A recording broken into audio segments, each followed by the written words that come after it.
Bismillahirrahmanirrahim. Assalamualaikum warahmatullahi wabarakatuh.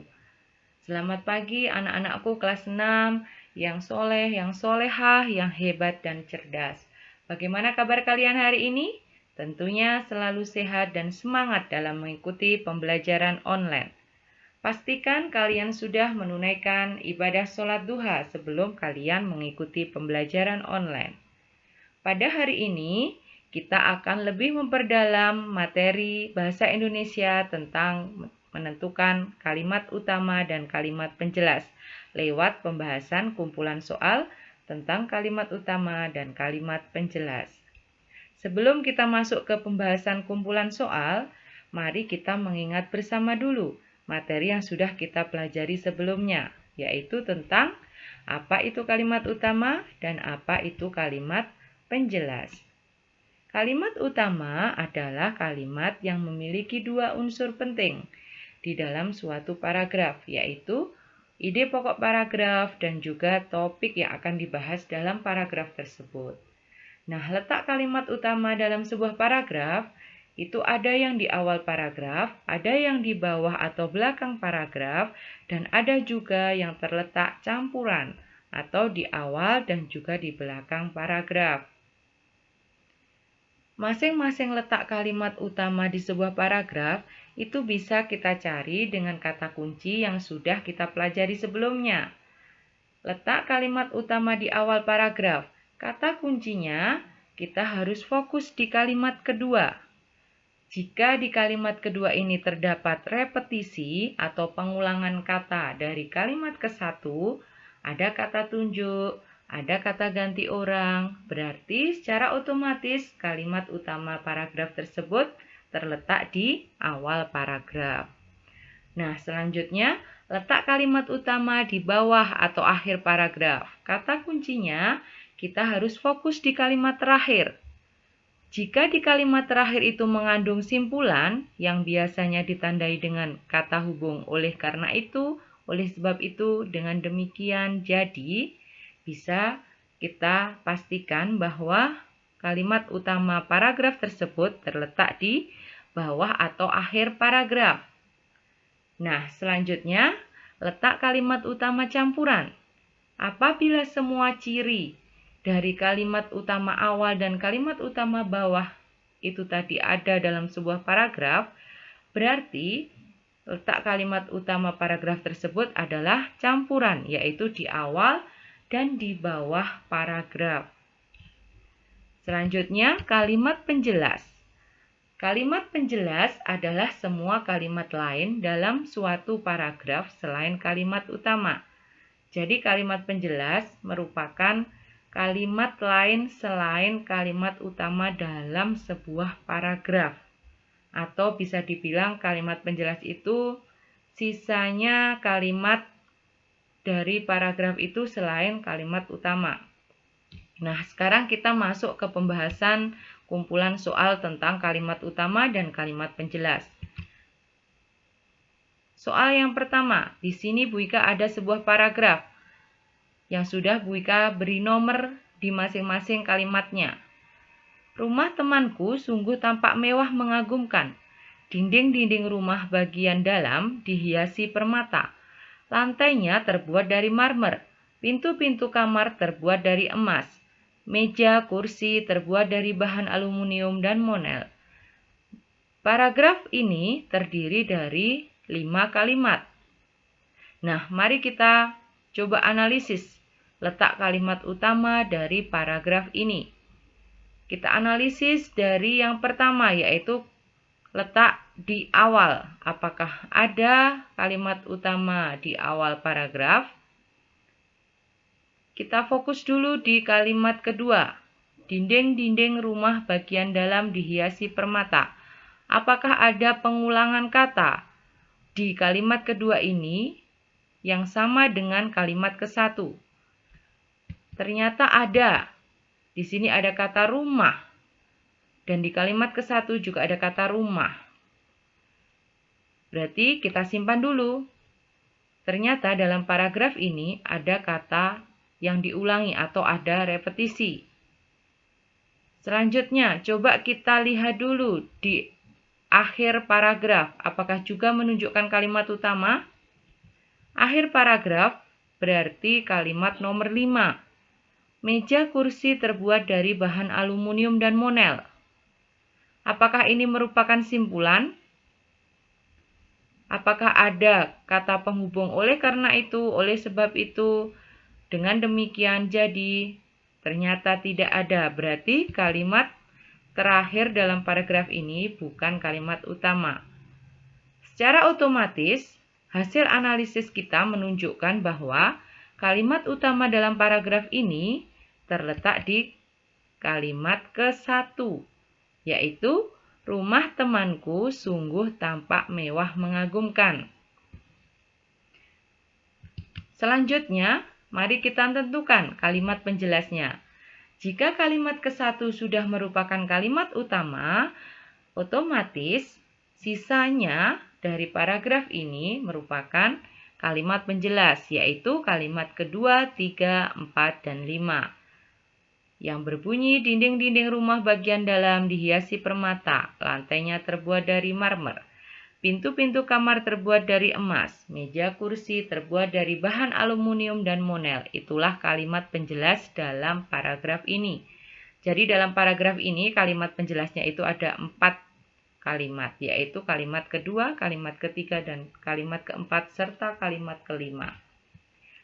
Selanjutnya soal kedua. Ada sebuah paragraf lagi yang sudah Bu Ika beri nomor di masing-masing kalimatnya. Sejak kecil aku gemar menari. Bunda sering mengajak ke sanggar tari yang berada di dekat rumah.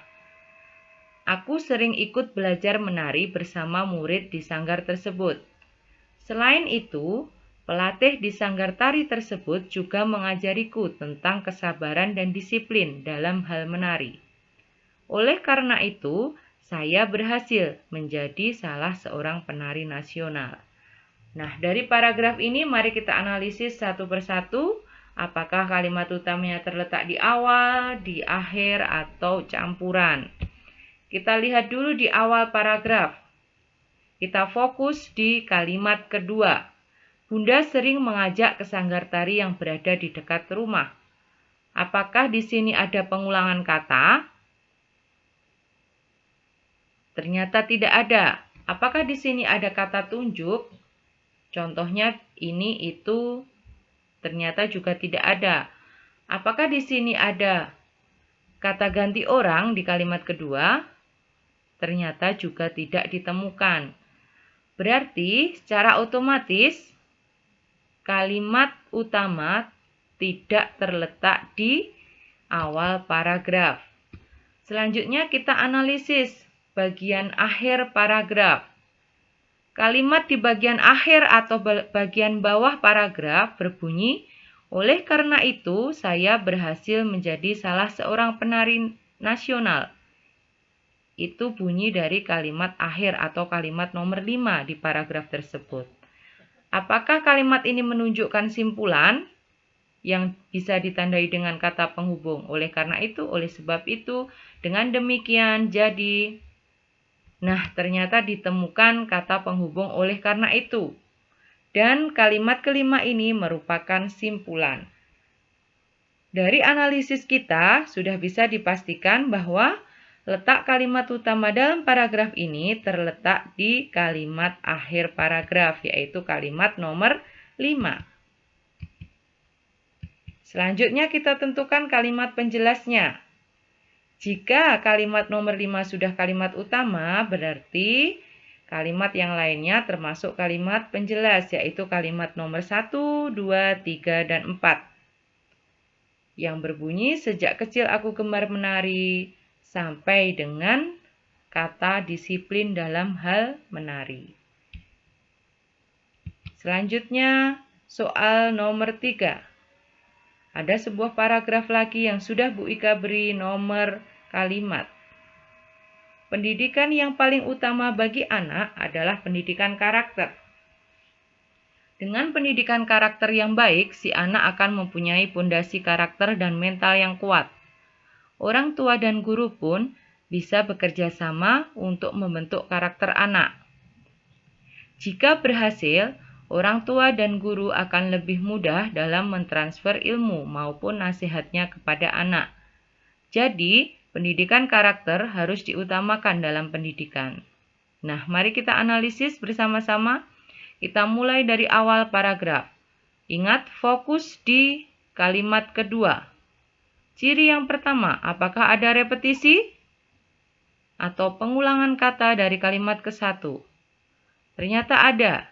Di kalimat kedua ditemukan pendidikan karakter yang sama dengan kalimat ke-1, yaitu pendidikan karakter. Berarti di awal paragraf ada repetisi atau pengulangan kata. Apakah ada kata ganti orang atau kata tunjuk? Ternyata tidak ada. Nah, kita simpan dulu.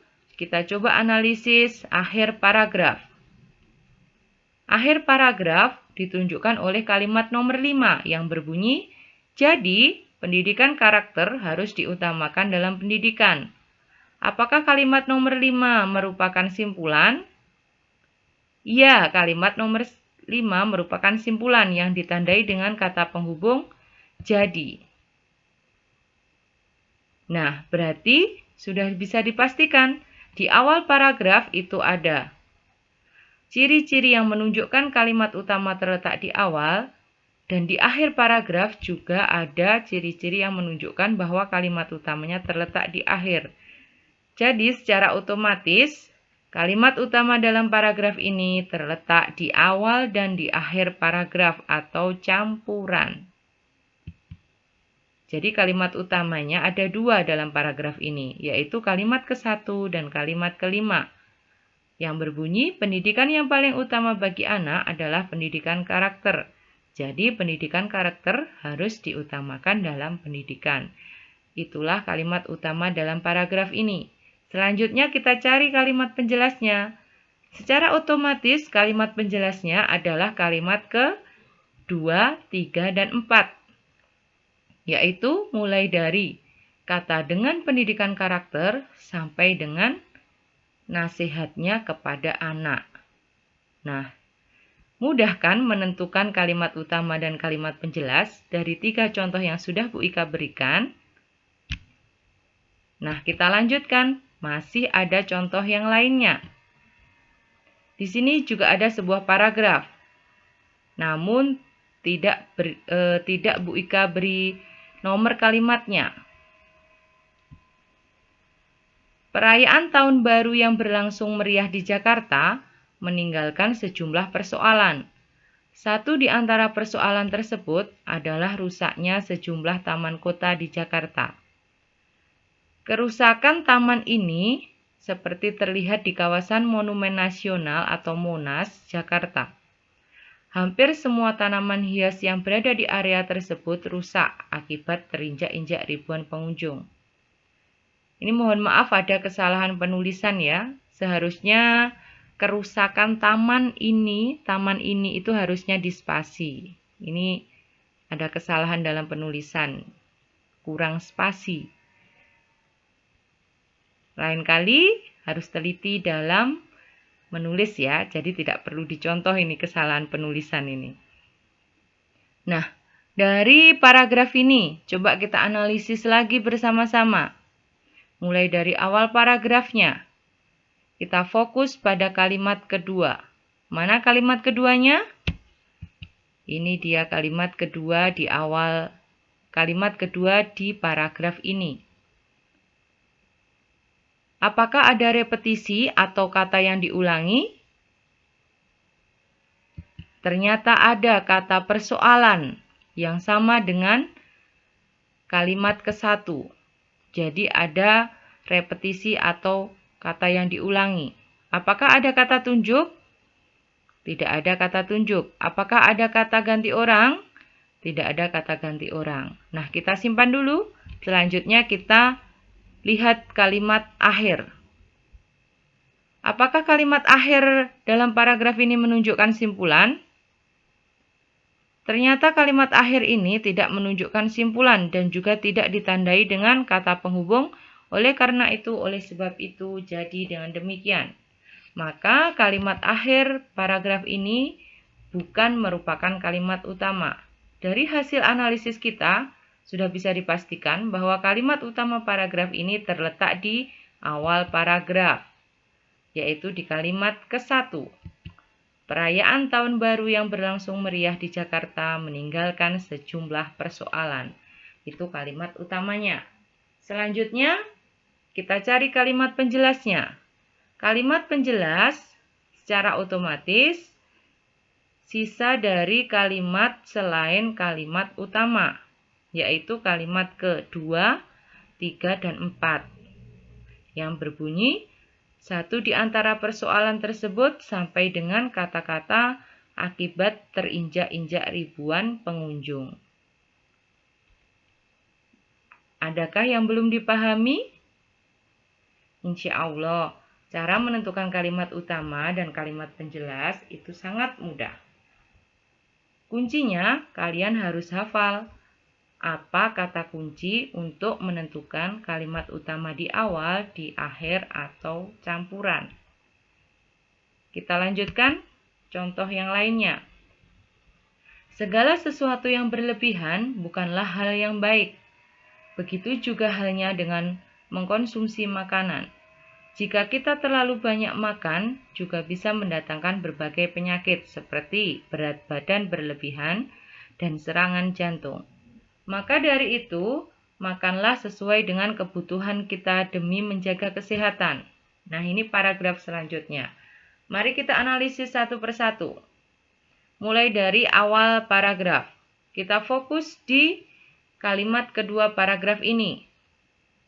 Kalimat keduanya berbunyi, begitu juga halnya dengan mengkonsumsi makanan. Jika kita terlalu banyak makan, juga bisa mendatangkan berbagai penyakit seperti berat badan berlebihan dan serangan jantung. Itu kalimat kedua. Apakah ada repetisi atau pengulangan kata dalam kalimat kedua ini? Ternyata tidak ditemukan repetisi di kalimat kedua ini. Apakah ada kata tunjuknya atau kata ganti orang? Ternyata juga tidak ditemukan. Berarti secara otomatis kalimat di awal paragraf ini bukan merupakan kalimat utama. Sekarang kita analisis kalimat di akhir paragraf atau di bawah paragraf. Apakah kalimat akhir di paragraf ini merupakan simpulan? Maka dari itu, makanlah sesuai dengan kebutuhan kita demi menjaga kesehatan. Di sini ada kata maka dari itu. Maka dari itu hampir sama dengan oleh karena itu. Jadi ini merupakan konjungsi atau kata penghubung juga yang menunjukkan simpulan. Berarti sudah bisa dipastikan kan kalau kalimat utama dalam paragraf ini terletak di akhir paragraf atau di kalimat ketiga. Nah, selanjutnya kalimat penjelasnya. Berarti kalimat penjelas dari paragraf ini letaknya di kalimat ke-1 dan kalimat kedua. Mulai dari kata segala sesuatu yang berlebihan sampai dengan kata seperti berat badan berlebihan dan serangan jantung. Contoh yang terakhir. Gondongan termasuk penyakit yang dapat sembuh sendiri. Penyakit ini disebabkan oleh virus sehingga tidak membutuhkan antibiotik dalam pengobatannya.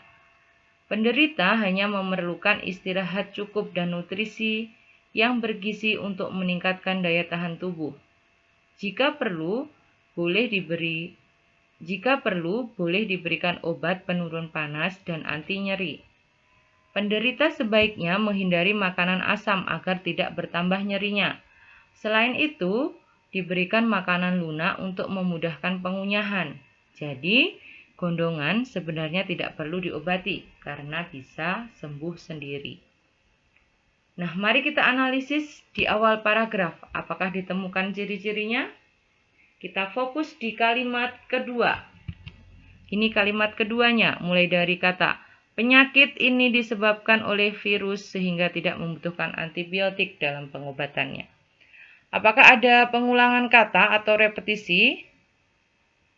Ternyata ada yang sama, kata penyakit. Kata penyakit ditemukan di kalimat ke-1 dan juga di kalimat kedua. Berarti ini merupakan pengulangan kata atau repetisi. Berarti kita simpan dulu. Di sini ada pengulangan kata atau repetisi. Nah, apakah ada kata tunjuk atau kata ganti orang? Ternyata tidak ada. Oh, ada ini kata tunjuknya. Kata tunjuknya ada kata ini, itu kata tunjuk ya. Nah, sekarang kita simpan dulu. Kita analisis lagi di akhir paragraf. Kalimat di akhir paragraf berbunyi, jadi gondongan sebenarnya tidak perlu diobati karena bisa sembuh sendiri. Apakah kalimat akhir paragraf menunjukkan simpulan? Ternyata iya, ditandai dengan kata jadi. Berarti dari ciri-ciri yang sudah kita analisis, sudah bisa dipastikan bahwa kalimat utama dalam paragraf ini terletak di awal paragraf dan juga di akhir paragraf. Jadi kalimat utama ini adalah kalimat utama campuran, yaitu terletak di kalimat ke-1 dan kalimat ke-7 yang berbunyi, gondongan termasuk penyakit yang dapat sembuh sendiri. Jadi, gondongan sebenarnya tidak perlu diobati karena bisa sembuh sendiri. Secara otomatis kalimat penjelasnya adalah kalimat nomor 2, 3, 4, 5, dan 6, yaitu kalimat mulai dari kata penyakit ini disebabkan oleh virus sampai dengan kata untuk memudahkan pengunyahan. Nah, itulah tadi pembahasan kumpulan soal tentang kalimat utama dan kalimat penjelas. Semoga dengan contoh-contoh soal ini kalian akan lebih mudah memahami dan akan lebih mudah dalam menentukan kalimat utama dan kalimat penjelas dalam sebuah paragraf. Demikian materi yang Bu Ika sampaikan pada hari ini. Semoga kalian selalu sehat, selalu semangat dalam mengikuti pembelajaran online. Tetap semangat, kelas 6, religius, kreatif, berprestasi. Terima kasih atas perhatiannya. Wassalamualaikum warahmatullahi wabarakatuh.